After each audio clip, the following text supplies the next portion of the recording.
Oke, sambil nunggu teman-teman yang lain.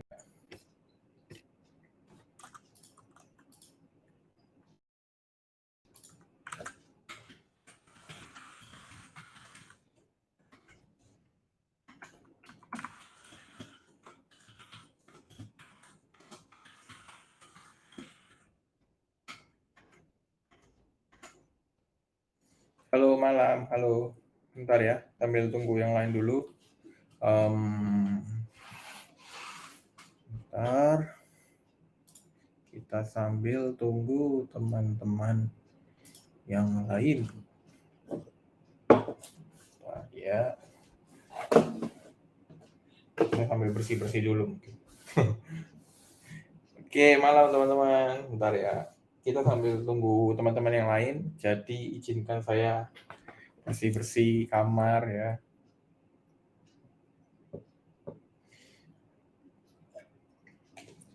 BTW kalau misalkan teman-teman suaranya jelas nggak sih? Kalau misalkan teman-teman ada pertanyaan, bisa langsung tulis di kolom chat ya terkait copywriting. Siap. Terima kasih Bro Indra.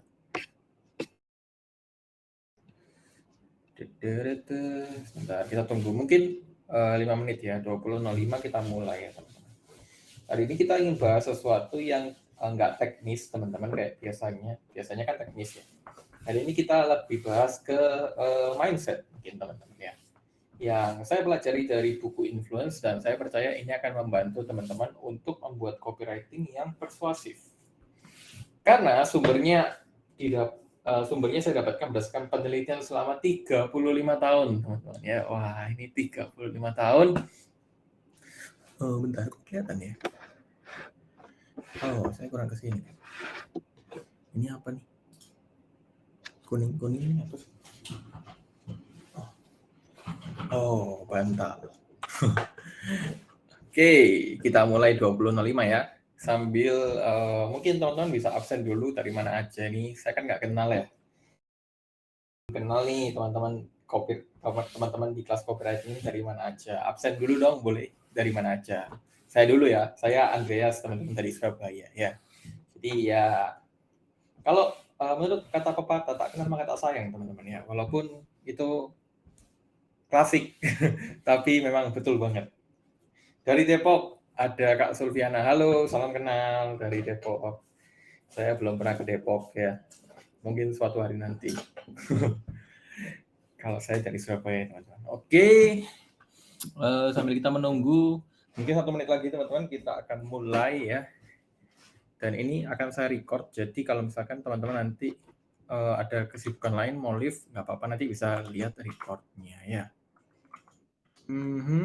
Bentar ya.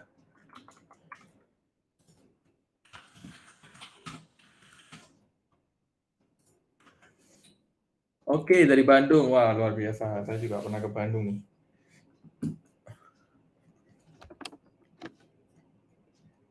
Oh, apa nih? Kelihatan.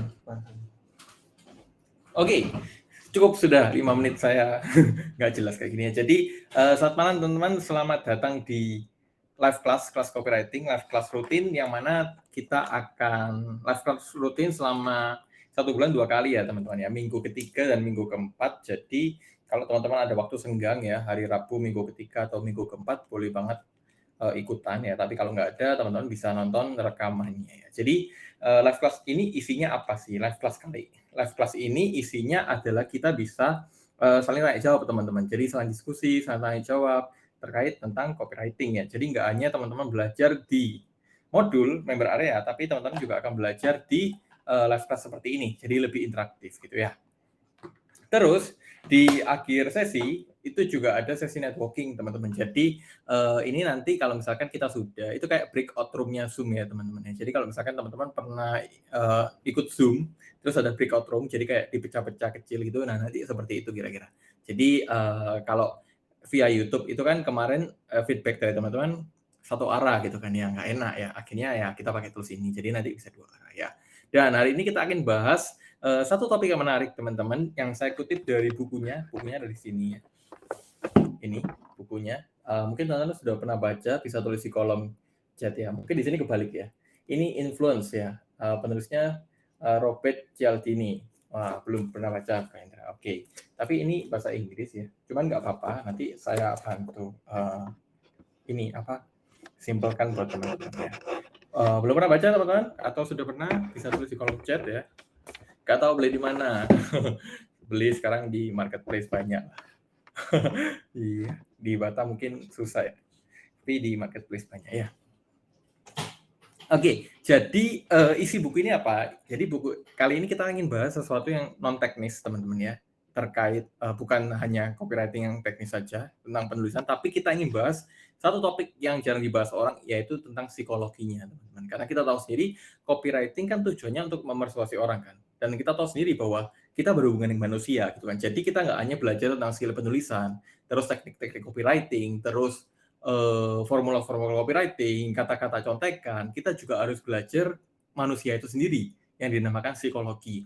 Nah, untuk belajar manusia ini sebenarnya skill-nya ada banyak, teman-teman ya. Ya literasinya atau bukunya atau ya apapun itu banyak banget. Tapi di sesi kali ini kita yang bahas sesuatu yang cukup penting, teman-teman, dan sesuatu ini berdasarkan penelitian beliau selama 35 tahun ya. Jadi saya share gambarnya mungkin ya. Bentar ya. Udah kelihatan nggak sih? Oh, kayaknya udah kelihatan nih. Mana ya tadi? Oh, bentar ya. Oh, bentar.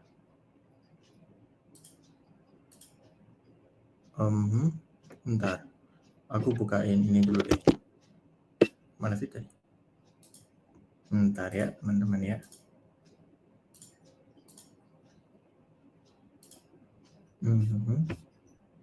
Kok nggak muncul dia di sini? Oh, ini.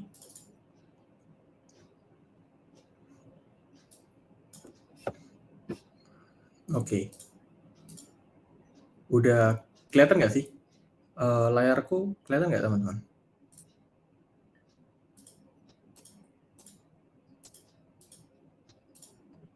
Belum ya? Oke. Kalau gini kelihatan nggak?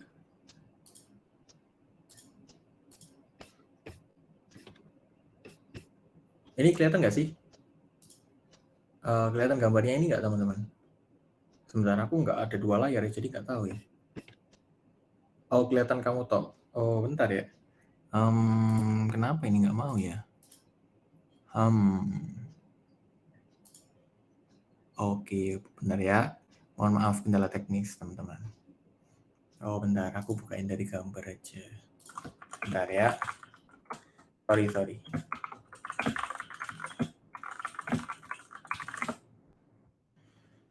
Oke, sorry. Sebenarnya ini lebih gampang dijelaskan pakai gambar ya. Cuman kok gambarnya nggak ada ya? Apa? Navgatiin influence.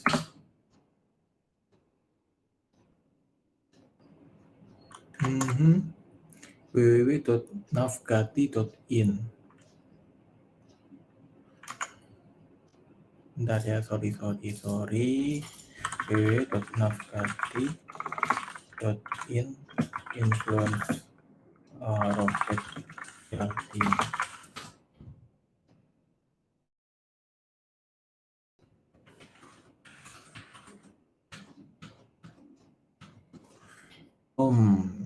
Kenapa aku nggak bisa share screen ya? Entire screen.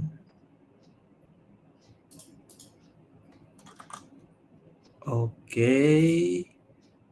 Wah, gimana ya? Bentar, saya akan mencoba mengakalinya dengan cara... Kalau ini kelihatan nggak? Aku share Chrome gini kelihatan nggak sih, teman-teman?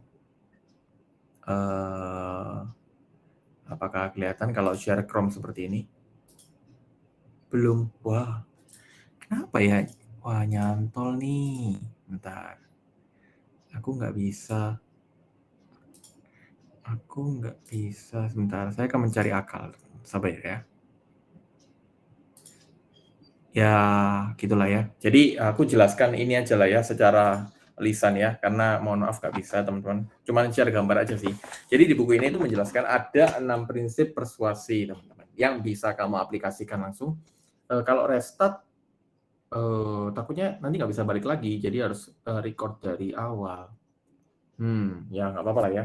Jadi, tapi nggak apa-apa teman-teman, ini nanti akan aku tambahkan di member area kok, lagi aku kerjakan materinya, dan aku buat se-applicable mungkin buat teman-teman ya, seperti biasa. Jadi, kalau misalkan ini nggak apa-apa ya.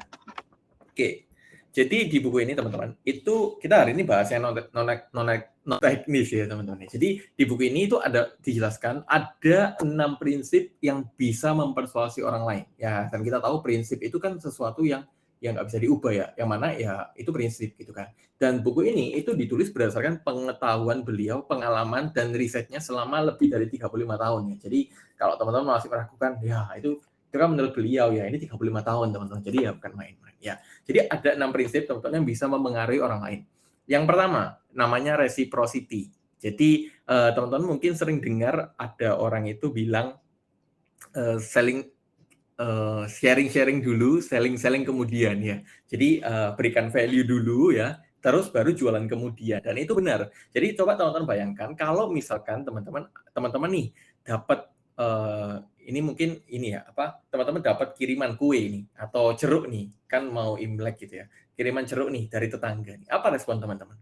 Atau kiriman jeruk dari manapun gitu ya, atau dapat bingkisan dari manapun, dari tetangga lah, dari teman lah, apa respon teman-teman? Kebanyakan respon kita atau mayoritas kita pasti meresponnya, waduh, udah dikirimi nih, nggak enak dong kalau saya nggak ngirim balik dong. Sama kayak teman-teman itu ditraktir teman makan nih, waduh, saya udah ditraktir nih, nggak enak kan, saya nggak traktir balik. Itulah yang dinamakan reciprocity, teman-teman. Dan gimana kita mengaplikasikannya saat kita menulis copywriting, itu kamu bisa memberikan sharing-sharing ke mereka. Contoh nih, saya pernah punya leads, ya leads itu kalau teman-teman tahu saya kan pernah jalanin ini ya, nulis copywriting untuk perusahaan kitchenware gitu kan. Yang mana perusahaan kitchenware itu mayoritas audiensnya adalah mama, jadi ibu-ibu gitu kan. Dan saya nggak hanya jualan ke mereka aja, tapi sekali-sekali saya itu memberikan podcast seperti cara tips untuk mencuci, tips untuk ini ya, agar pakaian nggak luntur gitu ya. Terus,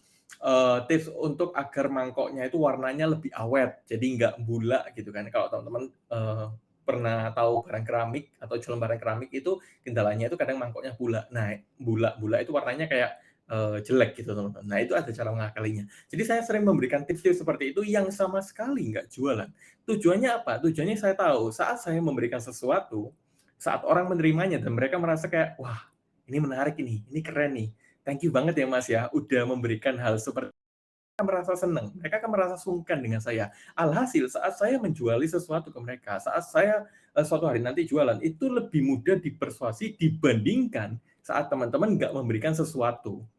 Habis sharing, relate, terus dia percaya. Iya benar. Jadi reciprocity itu adalah sebuah prinsip persuasi yang pertama, yang mana kamu memberikan sesuatu buat mereka. Tujuannya apa? Tujuannya itu ya sebenarnya kalau kita memberikan itu harus tulus ya. Tapi saat mereka menerima sesuatu, mereka itu merasa sungkan teman-teman.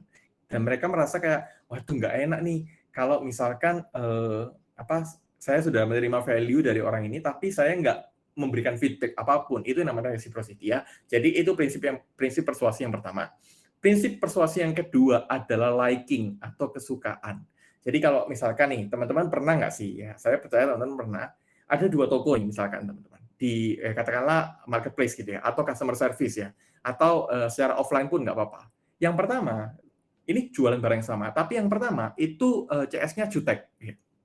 Juteknya misalnya kan gini, teman-teman tanya, halo barangnya ready nggak? Ya ready, gitu aja. Atau itu toko yang pertama. Terus toko yang kedua itu seperti ini, halo barangnya ready nggak? Iya ready kak, dengan kak siapa ini? Saya Andrea, sambil pakai emoticon senyum gitu. Apa respon teman-teman?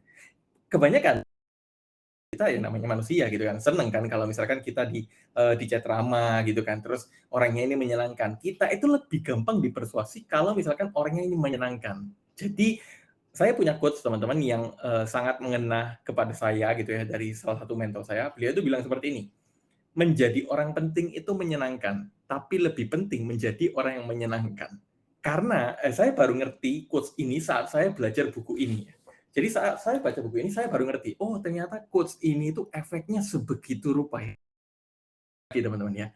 Menjadi orang penting itu menyenangkan, tapi lebih penting menjadi orang yang menyenangkan. Nah, itu quotes yang sangat-sangat penting yang harus teman-teman aplikasikan, khususnya saat teman-teman menulis copywriting. Jadi, entah itu teman-teman adalah copywriter yang menulis copywriting untuk orang lain, ataupun teman-teman itu pebisnis online yang melayani customer service, yang melayani via chat, ataupun teman-teman apapun. Jadi, di kondisi teman-teman apapun, jadi ya prinsip ini sebenarnya bisa dipakai di kehidupan kita.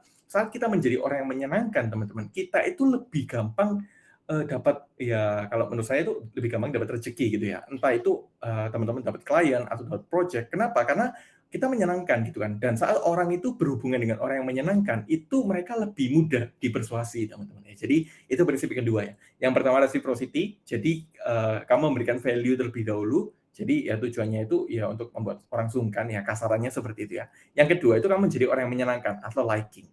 Terus yang ketiga itu authority. Authority itu apa sih? Authority itu, bahasa Indonesianya ini ya, apa sih? Authority adalah wewenang ya, wewenang itu kayak ini ya, apa sih, kayak misalkan teman-teman bayangkan ya, kalau saya teman-teman, saya ngomongin tentang copywriting gitu ya, apa respon teman-teman? Mungkin sebagian teman-teman percaya gitu ya, kenapa? Karena saya punya authority di sana, karena itu expertise saya.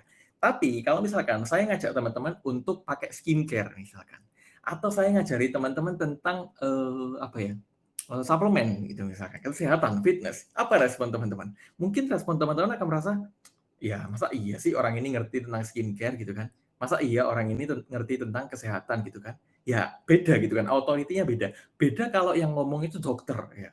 Jadi ada gelarnya gitu kan, dokter ini ya sarjana kesehatan katakanlah gitu ya, ngomong tentang kecantikan, ngomong tentang kesehatan. Mungkin teman-teman lebih percaya, kenapa? Karena dia punya authority di sana. Jadi teman-teman, kita tahu sendiri bahwa branding yang kuat itu juga mempengaruhi copywriting-nya. Kalau misalkan teman-teman bayangkan nih, copywriting-nya biasa aja, tapi branding-nya katakanlah, Nike misalkan, teman-teman mau beli sepatu gitu kan, biasa aja copywriting-nya, tapi brand-nya Nike. Jadi dia punya authority di sana, otomatis teman-teman akan lebih mudah dipersuasi. Kenapa? Karena orang percaya akan authority itu. Jadi, kalau misalkan teman-teman bertanya gitu kan, "Jadi penting nggak Mas, belajar tentang branding?" Penting. Karena branding itu juga memengaruhi copywriting kita sendiri.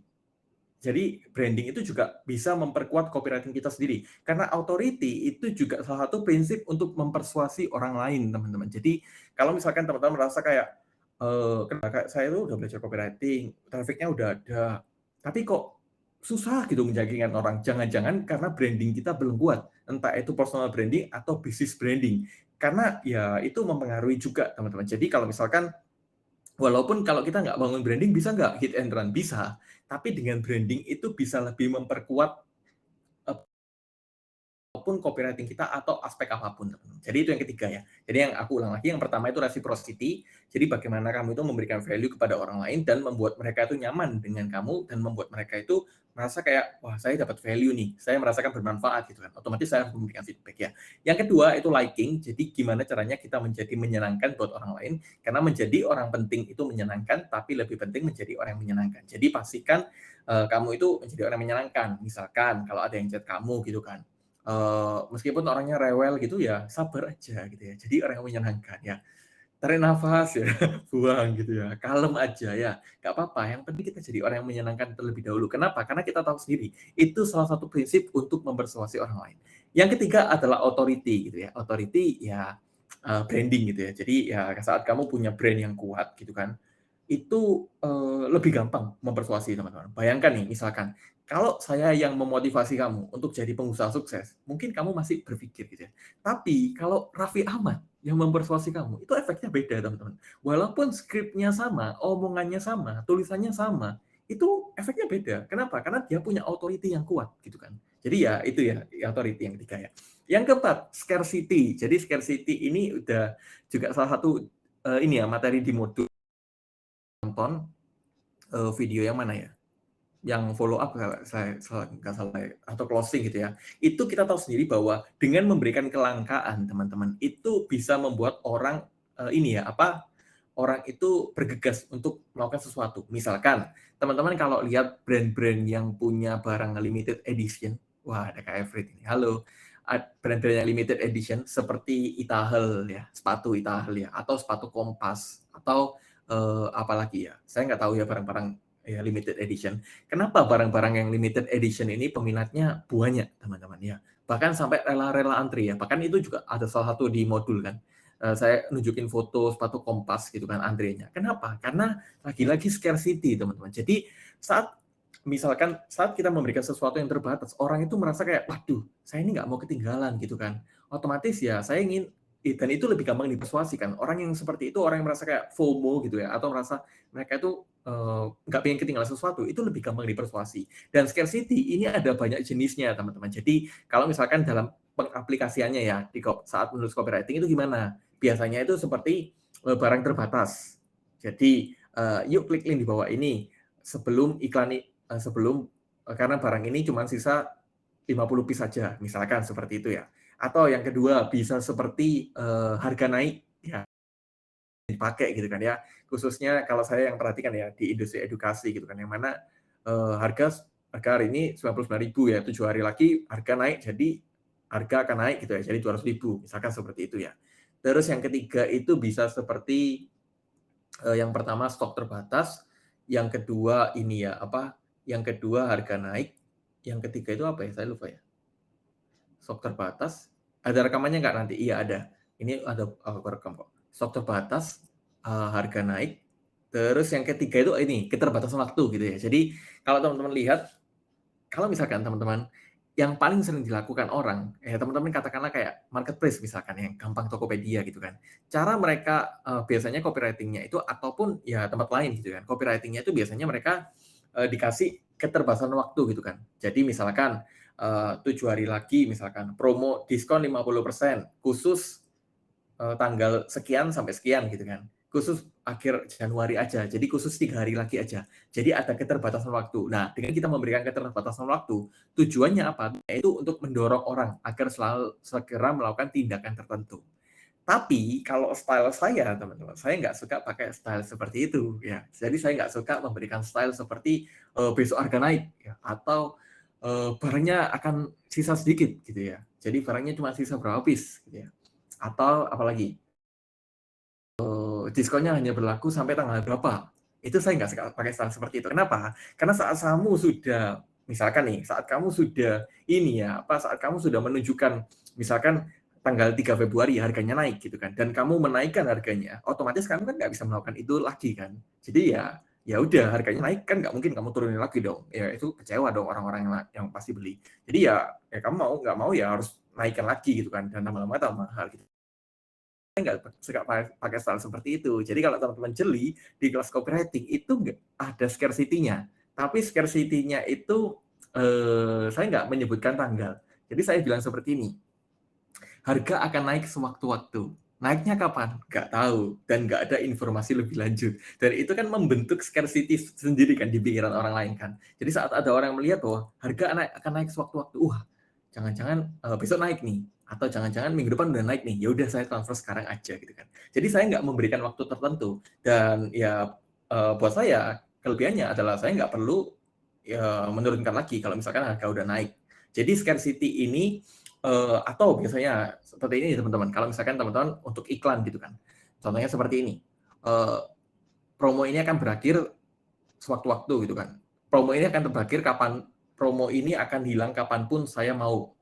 Kapanpun promo ini akan hilang sewaktu-waktu gitu kan. Atau iklan ini akan hilang, iklan ini akan saya matikan kapanpun saya mau. Nah, itu kan nggak jelas kan scarcity-nya kan. Tapi itu membentuk scarcity juga ke dalam pikiran mereka. Jadi ya itu salah satu strategi scarcity yang sering saya pakai teman-teman ya. Jadi bebas aja buat teman-teman, tapi yang perlu diingat teman-teman, ya hati-hati ya. Saat teman-teman sudah menunjukkan dan saat teman-teman sudah bilang bahwa besok harga naik, pastikan harganya benar-benar dinaikkan teman-teman. Jangan dibuat gimmick aja ya, jangan dibuat ya pura-pura aja. Kenapa?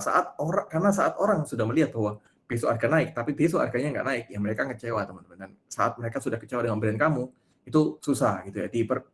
Di ini ya di apa sih, diperbaiki gitu kan. Jadi hati-hati scarcity itu saat kamu bilang barangnya sisa sedikit gitu kan, 50 piece gitu kan, dan ada orang mungkin dia pakai 50 akun, terus ya masih ada aja barangnya, nah itu hati-hati teman-teman ya. Jadi ya scarcity ini bisa jadi bumerang juga ya, pedang bermata dua sih kalau menurut saya. Bisa jadi untuk mendobrak sales, yang mana yang sering digunakan orang lain, tapi bisa jadi untuk menjadi penghancur brand kita, tergantung cara kita ini ya, apa, menggunakannya. Jadi itu teman-teman 4 ya, yang keempat ya. Yang pertama reciprocity, yang kedua liking, yang ketiga authority, yang keempat scarcity, yang kelima itu komitmen dan konsistensi ya. Jadi ini mungkin teman-teman bingung gitu ya, karena aku jelasinnya awam-awam, tapi nggak apa-apa. Ini sedikit preview buat teman-teman nanti, karena nanti aku akan jelasinnya lewat materi, ada di materi, sedang aku kerjain gitu ya, tambahan modulnya. Yang kelima itu apa tadi? Konsistensi dan komitmen. Jadi ini sepele teman-teman, tapi coba teman-teman bayangkan, kalau misalkan ada orang yang konsisten teman-teman, jadi dia tuh konsisten gitu ya, belajar kopi, ini misalkan dia konsisten jual sayur terus, dibandingkan jadi ada dua orang ya teman-teman bayangkan ya. Yang pertama si A itu dia konsisten, katakanlah jual apa ya, jual skincare terus menerus gitu kan. Yang kedua, orang yang kedua itu nggak konsisten. Jadi kadang jual skincare, kadang jual sayur, kadang jual fashion lah, kadang jual apa lagi, kadang jual rumah lah dan lain-lain. Nah, menurut teman-teman, kalau misalkan teman-teman lagi cari skincare, teman-teman lebih milih orang yang mana?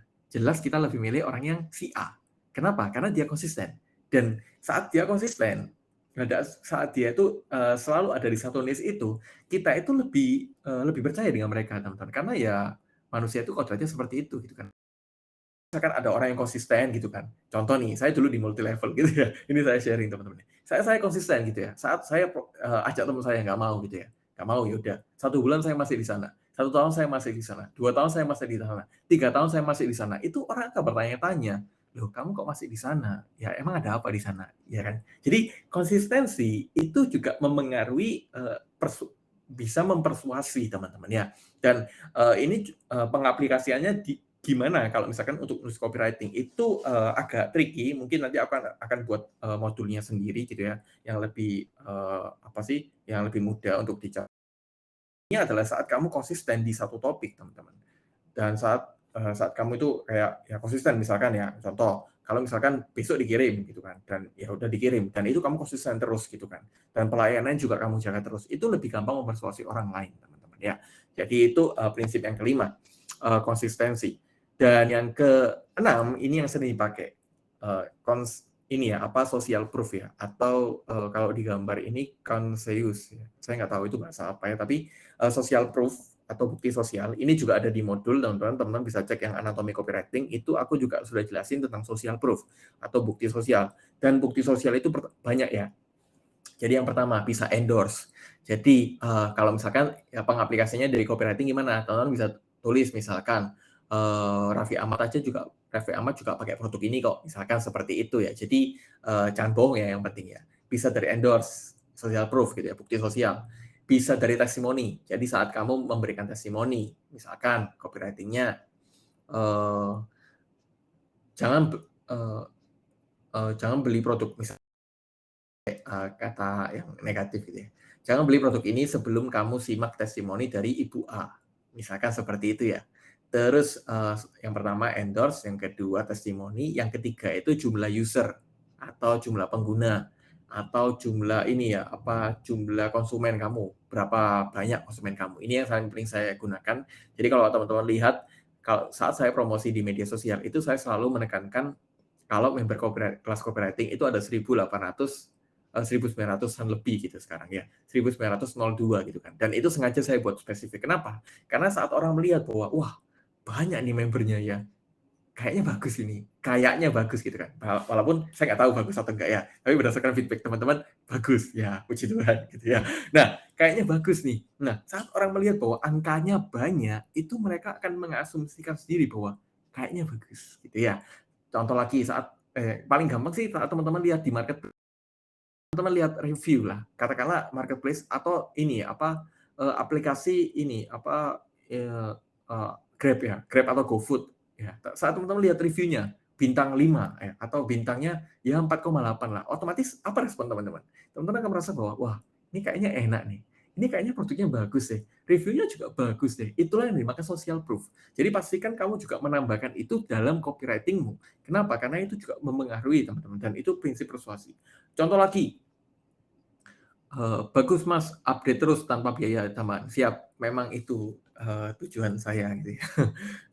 Kalau biaya tambahan nggak ada pasti ya, karena ini kan investasi 1 kali seumur hidup, tapi kalau harganya naik, nggak tahu gitu ya. Jadi, ya scarcity lagi ya buat mereka yang belum join ya. Tapi ya, saya memang nggak tahu gitu kan, kalau harganya bakal naik atau enggak. Tapi kalau update materi terus, ya gitu kan. Dan nggak ada biaya tambahan, ya nggak ada pasti ya, karena 1 kali investasi. Ya, terus, sampai mana tadi saya? Itu contoh lagi social proof. Seperti ini, bisa juga seperti berapa lama produk kamu berdiri atau brand kamu berdiri. Jadi kalau teman-teman lihat, teman-teman pernah kuliner mungkin di mana gitu ya. Contoh katakanlah di saya itu pernah di Jogja gitu ya. Nah, Jogja itu yang terkenal apa sih? Gudeg gitu kan. Dan gudeg yang terkenal itu gudeg ini ya, Bu Jum. Iya nggak sih? Kalau saya nggak salah ya. Bu Jum gitu ya. Nah, Bu Jum, bentar ya, saya googling. Gudeg Yuk Jum ya. Gudeg Yuk Jum. Nah, ya gudeg Yuk benar ya. Jadi gudeg Yuk. Kenapa gudeg Yuk terkenal? Karena berdiri sejak 1950. Nah, apa asumsi orang lain saat melihat bahwa, 1950. Jadi kalau dihitung-hitung sekarang ya ada 72 tahun ya. Lama sama dengan enak gitu kan ya. Jadi saat kamu misalkan punya brand ya yang udah cukup lama, itu dan kamu menunjukkan bahwa kalau misalkan kita berdiri sejak tahun 2002 misalkan, apa respon orang-orang? Mereka akan melihat bahwa, waduh, ini brand kayaknya keren nih, udah 20 tahun nih. Padahal belum tentu gitu kan ya. Tapi saat orang mengasumsikan bahwa lama sama dengan itu expert gitu kan ya. Jadi lama sama dengan enak, lama sama dengan bagus, dan itu asumsi orang lain dan nggak bisa ini ya, nggak bisa diganti gitu ya. Jadi saat kamu memberikan, pastikan juga menyertakan social proof, entah itu endorse, entah itu testimoni, entah itu jumlah pengguna atau jumlah konsumen kamu, atau jumlah user, entah itu ini ya, berapa lama toko atau bisnis kamu sudah berdiri, entah itu juga ini kamu dikutip media. Jadi kalau teman-teman lihat di Bongkar Copywriting itu kan aku juga ada jelasin produk yang namanya Isambel, dia juga menggunakan beberapa social proof seperti yang makan itu si William artis-artis gitu ya yang pakai ya. Terus juga diliput media. Jadi ada si NN dan lain-lain. Itu juga mempengaruhi teman-teman. Bahkan itu juga saya juga pribadi pakai gitu ya untuk red card red card influencer saya gitu kan. Esin on mana IDX, Tokopedia, Lazada. Ya itu yang dijual gitu ya. Ya itu social proof gitu kan. Jadi dengan kamu memberikan 6 prinsip itu akan membantu copywriting kamu lebih persuasif teman-teman. Jadi aku ulang lagi, 6 prinsipnya adalah yang pertama itu reciprocity. Jadi sharing-sharing dulu, selling-selling kemudian ya. Jangan selling-selling dulu, selling-selling kemudian ya. Itu next level ya. Yang kedua liking. Jadi penting menjadi orang menyenangkan itu penting. Menjadi orang penting itu menyenangkan, tapi lebih penting menjadi orang yang menyenangkan. Jadi pastikan kamu itu juga ini ya, saya nggak bermaksud mencari teman-teman, tapi ada baiknya teman-teman juga mengaplikasikan prinsip persuasi ini. Terus yang ketiga ada yang namanya authority, jadi wewenang. Jadi saat kamu punya brand yang kuat dan brand kamu itu memang expertise di sana, itu lebih mudah mempersuasi orang lain. Yang keempat ada scarcity, yang tadi aku udah jelasin ya, jadi kelangkaan. Yang kelima konsistensi dan komitmen ya. Jadi saat kamu konsisten dan misalkan konsisten upload posting terus ya, itu kan lebih membuat orang itu lebih gampang dipersuasi teman-teman. Dibandingkan kalau misalkan teman-teman jarang-jarang posting gitu ya. Kalau misalkan contohnya posting ya. Terus yang keenam social proof gitu ya. Jadi bukti sosial ya. Dan 6 prinsip persuasi ini bisa kamu aplikasikan gitu kan saat menulis copywriting. Nah, aplikasikannya gimana? Agak teknis, ada beberapa hal yang susah dijelaskan di sini, tapi nanti akan saya update di modul ya. Dan itu teman-teman dari saya ya, agar nggak satu arah, kita lanjut ke sesi Q&A aja teman-teman. Mungkin teman-teman ada pertanyaan terkait topik ini ataupun terkait copywriting, boleh banget ditulis di kolom chat. Nanti kalau misalkan nggak ada pertanyaan, kita bisa lanjut di sesi tanya jawab. Sesi networking ya. Ini kenapa ya nggak mau share ya? Saya juga bingung. Tapi ya udahlah. Sebenarnya yang saya mau share itu cuma gambarnya aja sih, kayak gambarnya 6 prinsip persuasi itu apa aja ya. Jadi boleh banget teman-teman ditulis pertanyaannya di kolom chat.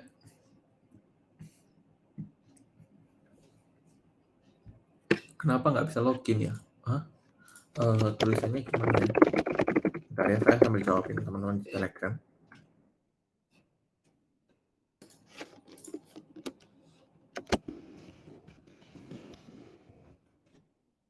Jadi kalau misalkan ada pertanyaan, silakan ditanyakan teman-teman di kolom chat. Kalau misalkan nggak ada, kita bisa lanjut di sesi networking teman-teman. Jadi sesi networking itu nanti teman-teman bisa ini ya, lihat-lihat di meja kecil-kecil gitu kan. Nanti teman-teman bisa join aja di meja kecil-kecil itu. Dan meja kecil-kecil itu isinya 8 orang teman-teman, satu meja. Jadi saat teman-teman itu gabung di satu meja, itu teman-teman bisa mendengarkan percakapan orang lain. Dan teman-teman yang di meja lain itu nggak bisa mendengarkan percakapan yang ada di meja satu dan lain. Gitu ya. Oke, ini ada pertanyaan dari Kak Arte. Kalau buat jasa misalnya sulam alis gitu, pakai scarcity itu nggak apa-apa, Kak? Harga naik sewaktu-waktu. Boleh, boleh banget. Jadi scarcity ini bisa kita aplikasikan di semua ini kok, semua bisnis ya. Bahkan nggak hanya bisnis ya, di sekolah pun juga pakai loh ya. Kalau teman-teman lihat, mungkin teman-teman yang ini ya, lihat sekolah itu kan ada apa sih namanya, gelombang 1, gelombang 2, gelombang 3 ya. Nah itu kan setiap gelombang itu kan harganya lebih mahal teman-teman ya. Sebenarnya itu scarcity juga. Ya, jadi atau misalkan mereka menerima hanya berapa murid gitu ya. Itu kan juga sebenarnya scarcity juga kan. Jadi ya bisa diaplikasikan di semua ini semua aspek. Nggak masalah. Gitu teman-teman ya. Oke, ada lagi pertanyaan tentang copywriting ataupun tentang materi hari ini yang saya kutip dari buku Influence. Kalau brandnya Honda, Kak, Honda pakai scarcity apa ya? Saya nggak pernah lihat ya strategi marketingnya Honda ya.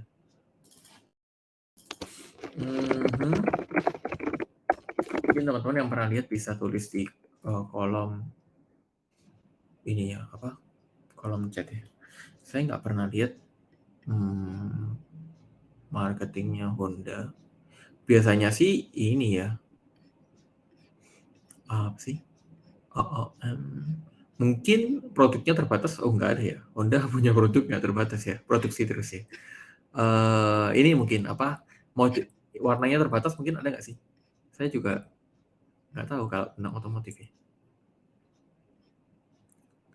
Tapi biasanya kalau orang udah punya brand yang besar sih, mereka nggak perlu scarcity, udah laris teman-teman. Kenapa? Karena mereka punya prinsip yang lain, authority gitu kan ya. Jadi wewenang yang tadi kan, itu kan juga salah satu prinsip persuasi teman-teman. Gitu. Honda jualnya ke emotion. Ya, Honda mungkin dari promo beli sekarang dapat helm gitu. Nah, bisa jadi. Saya juga nggak tahu teman-teman. Saya beli motor bekas. Jadi nggak ngerti promo Honda. Bisa jadi ya. Jadi nggak semua prinsip persuasi ini bisa teman-teman pakai kok ya. Jadi ada juga misalkan kalau teman-teman lihat kelas copywriting itu kan juga prinsip persuasinya kan nggak semua kan. Semua nggak sih? Coba ya, saya pikir ulang ya. Reciprocity ada gitu ya. Saya membuat konten di media sosial gitu kan ya. Itu kan juga reciprocity secara langsung. Scarcity bisa jadi ada ya. Harga naik sewaktu-waktu gitu kan. Bisa jadi ada. Liking liking liking nggak tahu, menurut teman-teman saya menyenangkan ke orangnya. Kalau ya berarti likingnya ada gitu ya. Terus apa lagi? Konsistensi, komitmen ada juga gitu ya. Saya konsisten di satu niche, seperti saya di copywriting. Terus social proof juga ada ya. Saya mengisi webinar lebih dari 4.000 orang gitu ya. Terus juga bekerja sama dengan brand-brand besar, juga nulis copywriting di media sosial, iklan, artikel juga ada 5 ya. Terus apa lagi satunya? Reciprocity, authority, oke, liking, scarcity, konsistensi, apa lagi tadi satu ya? Reciprocity, scarcity, authority, konsistensi, liking, social proof. Loh, udah semua saya. Jadi saya pakai semua teman-teman. Nggak nyangka ya. Social proof juga ada ya. Member kelas copywriting 1900. Wah, ternyata bisa kepakai semua, teman-teman. Jadi ya kembali lagi ke bisnis, teman-teman. Kita sharing minimal berapa lama sampai baru kasih tahu produk kita. Nah, itu tergantung ini sih, tergantung marketnya sih. Contoh nih, kalau misalkan saya ini ya, apa yang kapan hari itu produknya kitchenware, mangkok, piring dan lain-lain, itu saya langsung jualan teman-teman ke media sosial ya. Nggak apa-apa. Kenapa? Karena faktor yang membuat orang untuk beli satu bali piring katakanlah, itu kan bukan karena kita sharing tentang piring kan, tapi karena mereka butuh piring. Jadi langsung beli, apalagi piringnya hanya piring-piring biasa ya. Jadi yang mereka pertimbangkan apa sih saat beli piring? Ya contohnya bahannya, diameternya berapa, harganya, terus yang lokasinya di mana, dan lain-lain. Jadi itu yang mereka pertimbangkan. Nah, biasanya kita sharing itu tergantung dari produknya. Contoh nih, kalau teman-teman lihat, saya pernah affiliate kelas Instagram organik, itu juga ada di copywriting untuk WA marketing, teman-teman bisa lihat itu saat saya, mem-follow up ya, mem-follow up itu menindaklanjuti ya, leads, calon prospek yang sudah daftar tapi belum bayar, itu saya berikan WA blast atau saya, kasih edukasi lah ya selama 3 kali, baru yang keempat itu saya jualan. Nah, kalau pola saya seperti itu tuh. Jadi, 3 kali sharing, 1 kali jualan gitu ya. Atau biasanya itu 80-20 sih ya. Jadi 80% sharing, 20% jualan. Cuman itu dikembalikan ke bisnis dan industrinya masing-masing sih, gitu. Tapi bisa dicoba. Jadi mungkin nih saat buat WA story gitu ya, atau Instagram story, atau copywriting, broadcast ya, itu bisa, 80%. Jadi misalkan kalau 10 story, 8 edukasi ya, 2 jualan, gitu. Itu juga bisa dicoba. Oke, dari Bunga Kartika. Tapi mungkin nggak Kak, kalau 6 persuasi itu bisa diterapkan seiring berkembangnya brand tersebut? Iya, bisa banget. Bisa diterapkan kok. Jadi ya, saya ngambil itu dari sudut pandang lain ya teman-teman ya. Jadi hari ini kita nggak cuman bahas tentang penulisan, tapi kita juga bahas salah satu aspek yang penting yang jarang dibahas yang namanya psikologi. Kenapa? Karena kemarin saya pun ikut, kalau teman-teman lihat di Instagram story saya ikut, ini ya, webinarnya, Ivan Lanin. Ivan Lanin itu Wikipediawan ya, ya seorang pencinta bahasa Indonesia gitu kan. Itu beliau terkenal banget di, dunia bahasa gitu kan, seputar bahasa Indonesia. Itu juga beliau bilang bahwa, ya salah satu faktor yang penting itu juga nggak hanya belajar tentang skill nulis, bahasa, formula copywriting, dan lain-lain, tapi juga psikologi itu penting. Karena kita juga berhubungan dengan manusia, ya kita juga harus tahu tentang manusia itu sendiri. Nah, salah satunya kita juga harus belajar tentang namanya prinsip persuasi gitu kan, yang ya saya kutip dari buku Influence ini. Gitu, teman-teman ya. Terus juga ada banyak skill lain seperti kreativitas. Nah, kreativitas ini memang agak tricky. Kenapa tricky? Karena ini bukan sesuatu yang bisa diukur kan. Makanya saya kemarin melakukan riset. Apa yang kamu lakukan? Apa yang harus kamu lakukan? Dan apa kamu lakukan? Yang mana sesuatu itu menunjukkan kalau kamu kreatif atau enggak. Itu kan nggak jelas kan, nggak ada tolak ukur yang spesifik. Apakah harus buat 100 konten viral ya, baru kamu dikatakan 100 konten viral dulu baru kamu dikatakan kreatif, ataukah kamu harus menghasilkan, jutaan dari, konten atau dari copywriting, itu kan nggak jelas teman-teman ya. Jadi, ya nggak apa-apa gitu kan. Ya memang itu, sambil jalan sih teman-teman dan nggak ada tolak ukurnya. Jadi, sebenarnya kalau misalkan teman-teman nggak merasa kayak, "Saya tuh nggak kreatif ya," mungkin karena teman-teman nggak tahu kalau teman-teman itu kreatif, dan teman-teman nggak tahu kreatif itu tolak ukurnya apa, gitu ya. Jadi ya, tricky ya. Iya, aku juga follow beliau di IG, Kak, seru Kak konten-kontennya. Iya, seru banget. Jadi ya itulah, tapi memang agak aneh sih teman-teman ya. Ini saya sharing ya kemarin ya. Jadi kemarin itu webinarnya benar-benar menggunakan bahasa Indonesia, baku 100% ya. Jadi teman-teman bayangkan ya, Zoom ya, kolom chat, itu dia nggak ngomong kolom chat teman-teman, tapi di ruang obrolan. Aduh, saya mendengarkan itu kayak agak aneh gitu ya mengikutinya. Ruang obrolan, terus apalagi ya, marketplace, dia nggak ngomong kayak marketplace, tapi ngomong loka pasar gitu ya. Terus copywriting, dia nggak ngomong tentang copywriting, tapi penulisan wara. Nah itu benar-benar sangat, bertolak belakang sama saya teman-teman. Tapi ya nggak apa-apa gitu ya, kita belajar sesuatu yang baru. Gitu, ya Ivan Lanin.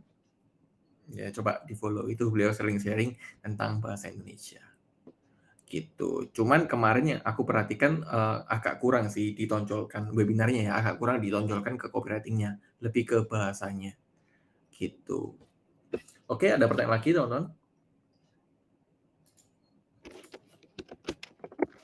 Kalau nggak ada, kita nanti bisa lanjut di sesi tanya jawab. Sesi tanya jawab. Ini kan sesi tanya jawab ya. Sesi ini networking. Karena networking seru banget, teman-teman.